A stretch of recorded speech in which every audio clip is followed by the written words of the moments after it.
일본 자동차 회사 혼다가 갑자기 한국산을 선택하자 일본인들이 대충격을 받고 있습니다.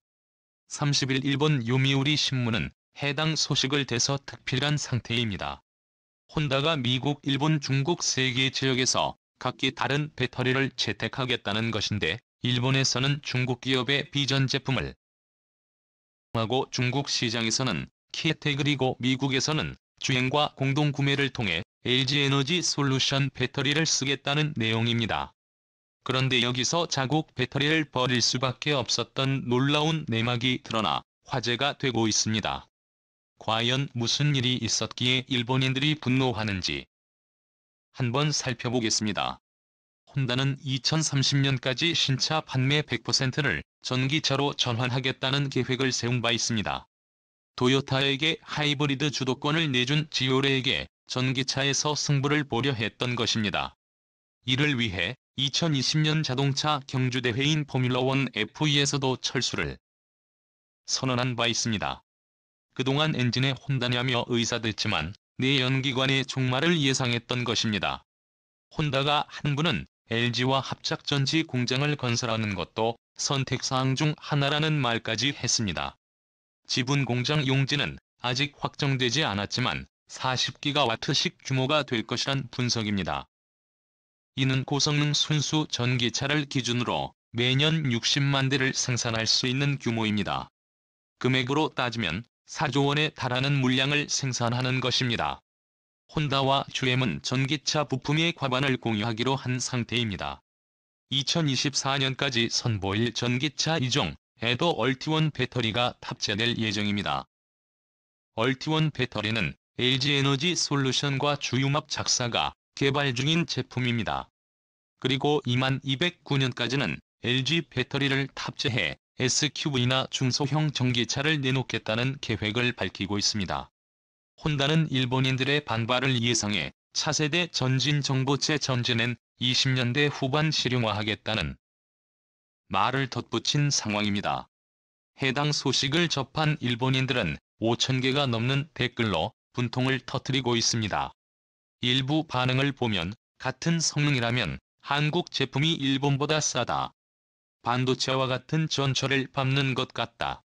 가전은 안 되더라도 전지는 괜찮다더니 A 기술도 도둑맞아 완전히 끝났다. 일본 제조업은 없어질 거야. 역시 전지 분야는 한국과 중국이 강해 어쩔 수 없었겠지만 파나소닉 제품을 쓰면 안 된다. 요즘 유화사라는 이름은 전혀 보이질 않네. 투자 규모에서 한국에 밀린 것인가. 이렇게 한국에게 완전히 무너진 상황을 한탄하는 것을 볼 수 있습니다. 업계에서는 자국 중심으로 폐쇄적인 부품망을 구축한 일본 완성차 업체가 한국 배터리사와 협력에 나선 것은 전례가 없는 일이라며 놀라워하고 있습니다. 지금까지 도요타와 닛산, 파나소닉이나 맥 등 일본 업체와 손잡고 배터리를 수급한 바 있습니다. 혼다 또한 2008년 일본 기업 주에 수위와 사와 배터리 합작사 브루에너지를 세운 바 있습니다. GS에 와서는 100년 역사를 가진 일본 배터리 회사 두 곳이 합병해 2004년 탄생한 회사입니다.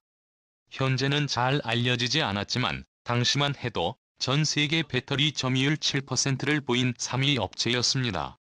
하지만 GS 이와사의 황당한 성능이 부각되며 함께했던 기업들은 최악의 상황을 맞고 있습니다. 혼다뿐 아니라 미쓰비시 항공사, 보잉, 독일 자동차 부품업체 보슈가 GS 위와서와 협력했다. 나락에 빠진 것입니다.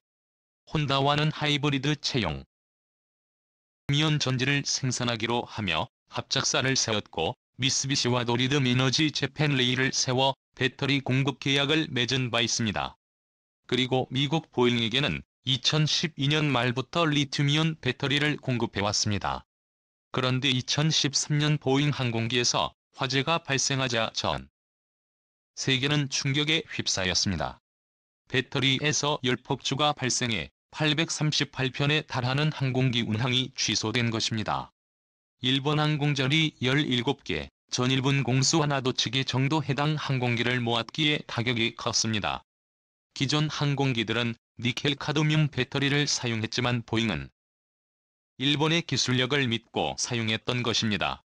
그런데 조사 결과 GS유와 측이 배터리 적합성에 대한 측정 자체를 속여왔던 것이 드러났습니다.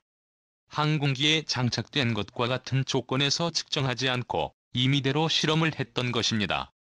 게다가 배터리 셀에서 용접 파편과 기타 금속 조각까지 발견돼 충격을 주었습니다. 당시 보잉은 엔진 결함 연료 누출 부품 이탈까지 다양한 문제가 있었는데 부품 중 35%를 미쓰비시 중공업 등 일본 기업 제품을 쓴 것이 화근이었습니다. 이는 일본 기업들의 고질적인 데이터 조작이 일어났던 사건입니다. 결국 보잉은 1년이 지난 후 배터리를 재설계하고 나서야 운항을 할 수 있었습니다.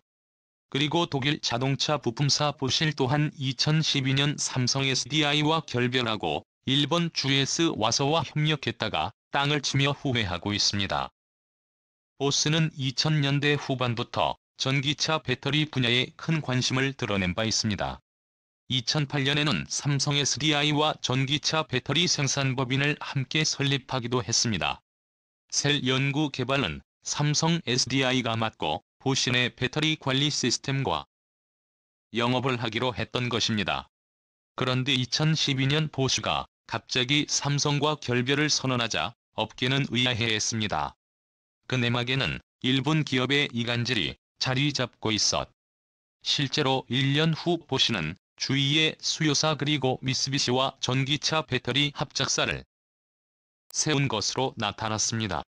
보쉬가 지분 50%를 차지하고 GS 여사와 미쓰비시가 각각 25%를 나눠 가진 것입니다. 보쉬 회장은 삼성과는 전략적 차이가 있었기 때문에 결별을 선택했고 새로운 배터리 기술 개발에 있어 적합한 곳으로 일본 업체를 발굴했다는 언급까지 했습니다.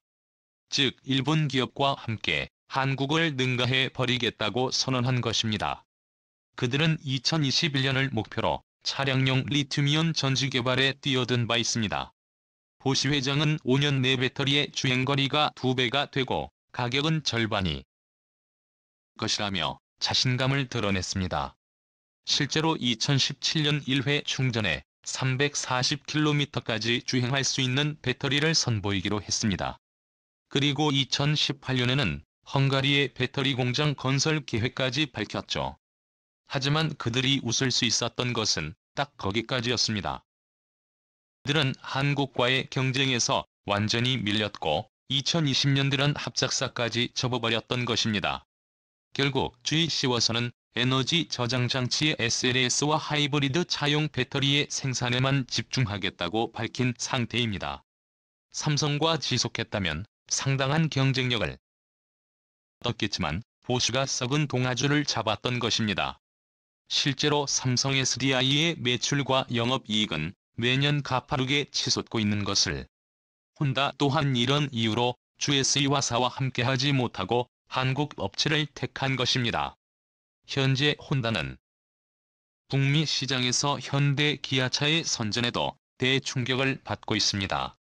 지난해 현대 기아차가 미국 시장 진출 35년 만에 혼다를 제쳐버렸기 때문입니다. 미국 내 판매 순위는 토요타 주연 보드와 스텔란티스였고 현대 기아차가 5위였습니다. 현대 기아차는 물류대란 속에서도 149만 대를 판매해 역대 최대 기록을 세운 상황입니다.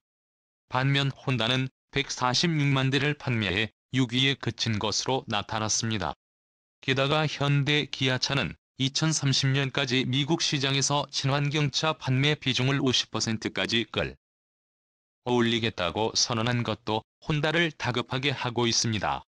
작년 미국에서 판매된 자동차는 14만 90만 대로 전기차 비율은 3% 43만 대 정도였습니다. 이를 반대로 해석하면 엄청난 성장 가능성이 있는 상황입니다. 2020년 발효된 신북미 자유무역협정 네마카에 따르면 2020년부터는 북미 3국 미국, 캐나다, 멕시코에서 생산되는 자동차 부품을 75 이상 사용해야 무관세 혜택을 받을 수 있습니다. 어떻게 해서든 북미 지역 금업체를 공략해야 했던 것입니다. 배터리는 전기차 제조 원가의 30%를 차지하는 핵심 부품입니다. 그런데 혼다가 전세계 3위 업체의 파나소닉을 선택하지 않은 이유에 일본인들은 의문을 품고 있습니다. 파나소닉은 2008년 매물로 나온 상여를 인수하며 일본 최대 전지 업체로 성장한 바 있습니다. 기존 각형과 더불어 상여의 원통형까지 흡수하게 돼 배터리 포트폴리오를 다변화했고 이 덕분에 추후 테슬라와 납품 계약을 하며 살아남을 수 있었던 것입니다. 하지만 한국에 비해 보수적인 투자로 테슬라 외에 이렇다 할 거래선을 확보하지 못하고 있습니다. 올해 파나소닉이 세계 최장 배터리를 개발해냈다고 떠들었지만 이것도 내년이나 돼야 테슬라에 간신히 공급하는 수준으로 알려져 있습니다. 최근에는 함께 하기로 했던 도요타마저 중국 업체를 선택하고 있을 정도입니다. 현재 기준으로 국내 배터리사의 미국 전체 생산 설비는 10%에 불과합니다. 일본 파나소닉이 미국에서 83%를 차지하고 있는 상황인데 2020년이 되면 한국 업체들의 70% 이상을 차지할 것이란 분석입니다. 실제로 미국 내에 건설 예정인 103개 설비 중 11개가 한국 배터리 3사 공장입니다. 완성차 빅3와의 합작 투자 금액은 27조 원으로 연 400만 대를 생산할 수 있습니다. 혼다는 북미 시장에서의 목표 달성을 위해 한국 업체를 선택할 수밖에 없게 된 것입니다. 미윤 배터리는 무겁고 발화에 우려가 있어 수송비가 높습니다. 배터리 공장을 전기차 생산 거점에 짓는 것이 최근의 트렌드로 자리 잡혀 있습니다. LG에너지 솔루션은 지난 2012년 주연과 합작사를 설아서라 일본 자동차 회사 혼다가 갑자기 한국산을 선택하자 일본인들이 대충격을 받고 있습니다. 30일 일본 요미우리 신문은 해당 소식을 대서특필한 상태입니다. 혼다가 미국, 일본, 중국 세 개 지역에서 각기 다른 배터리를 채택하겠다는 것인데 일본에서는 중국 기업의 비전 제품을 사용하고 중국 시장에서는 캐테그리고 미국에서는 주행과 공동구매를 통해 LG에너지 솔루션 배터리를 쓰겠다는 내용입니다. 그런데 여기서 자국 배터리를 버릴 수밖에 없었던 놀라운 내막이 드러나 화제가 되고 있습니다. 과연 무슨 일이 있었기에 일본인들이 분노하는지 한번 살펴보겠습니다. 혼다는 2030년까지 신차 판매 100%를 전기차로 전환하겠다는 계획을 세운 바 있습니다. 도요타에게 하이브리드 주도권을 내준 지오레에게 전기차에서 승부를 보려 했던 것입니다. 이를 위해 2020년 자동차 경주대회인 포뮬러1 F2에서도 철수를 선언한 바 있습니다. 그동안 엔진에 혼다냐며 의사됐지만 내연기관의 종말을 예상했던 것입니다. 혼다가 한부는 LG와 합작전지 공장을 건설하는 것도 선택사항 중 하나라는 말까지 했습니다. 지분 공장 용지는 아직 확정되지 않았지만 40기가와트씩 규모가 될 것이란 분석입니다. 이는 고성능 순수 전기차를 기준으로 매년 60만 대를 생산할 수 있는 규모입니다. 금액으로 따지면 4조 원에 달하는 물량을 생산하는 것입니다. 혼다와 GM은 전기차 부품의 과반을 공유하기로 한 상태입니다. 2024년까지 선보일 전기차 2종에도 얼티원 배터리가 탑재될 예정입니다. 얼티원 배터리는 LG에너지 솔루션과 주융합 작사가 개발 중인 제품입니다. 그리고 2209년까지는 LG 배터리를 탑재해 SUV나 중소형 전기차를 내놓겠다는 계획을 밝히고 있습니다. 혼다는 일본인들의 반발을 예상해 차세대 전진정보체 전진엔 20년대 후반 실용화하겠다는 말을 덧붙인 상황입니다. 해당 소식을 접한 일본인들은 5,000개가 넘는 댓글로 분통을 터뜨리고 있습니다. 일부 반응을 보면 같은 성능이라면 한국